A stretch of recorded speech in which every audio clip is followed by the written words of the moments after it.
राम भैया ने अयोध्या का उत्तराधिकार आपको सौंपा है, जिसके निर्वाह का उत्तरदायित्व भी आपका ही है।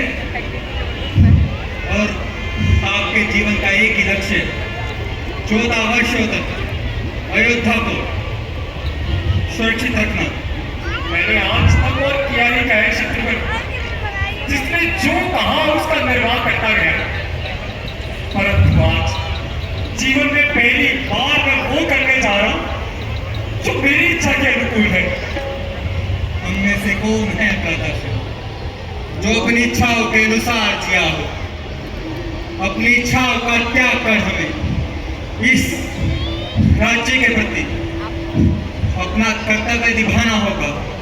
यही एक राजा का धर्म है और यही तो परंपरा है। परंपरा परंपरा परंपरा। यदि मैं इस राजभवन में एक क्षण भी और रुका तो मैं अपना मानसिक संतुलन खो बैठूंगा। यदि तुम मेरे स्थान पर होते शत्रुघ्न तो समझ पाते मुझ पर क्या बीत रही है, किस पीड़ा में हूं मैं। इस राजभवन का प्रत्येक वस्तु मुझसे चीख चीख कर कह रहा है कि पिताश्री का प्यारा मैं हूं। भैया राम और माता सीता का सूना कक्ष देखकर यही प्रतीत होता है कि उनके साथ हुए न्याय का कारण मैं हूं शत्रुघ्न। मेरे लिए क्रोध ये कैसा भाई है जो राज्य के लिए पिता को खा गया? ये कैसा भाई है जो राज्य के मोह में अपने ही भाई को वन कवन करने पर विवश कर दिया? ऐसे में मैं राज्य कैसे चलाऊं शत्रुघ्न? ना मेरे पास आत्मसम्मान है और ना ही प्रजा का प्रेम और विश्वास। क्या आपके दूर चले जाने से माताओं का दुख कम हो जाएगा? क्या उर्मिला भाभी का दुख कम हो जाएगा? क्या ये प्रजावासी दुखों से मुक्त हो जाएंगे? अपनी समस्याओं से दूर चले जाना समस्या का समाधान कैसे हो सकता है भ्राताश्री? सत्य तो ये है, आप ना ही इस प्रजा से भाग रहे हैं और ना ही इस भवन से भाग रहे हैं। आप केवल और केवल अपने आप से भाग रहे हैं और ये समस्या का समाधान नहीं। और कहां तक जाएंगे आप भागकर? ये अपराध का बोध पीछा करते हुए वहां भी आएंगे, फिर कहां जाएंगे आप?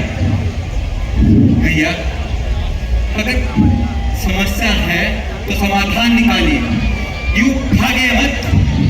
और राम भैया से आपने कहा था कि आप एक सेवक के भांति इस राज्य की सेवा करेंगे, तो आपका कर्तव्य है केवल सेवा करना है भ्राताश्री। एक बार सच्चे मन से सेवा करिए तो भ्राता सभी पापों से मुक्त हो जाएंगे आप। सही कह रहे हो शत्रुघ्न।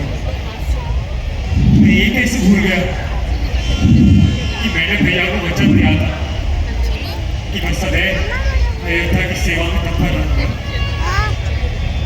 तुमने सही कहा शत्रुघ्न।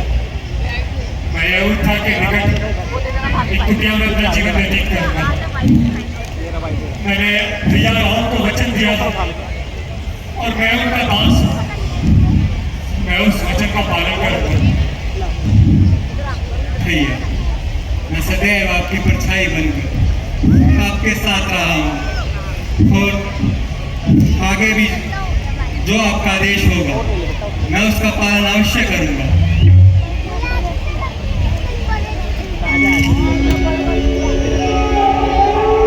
राम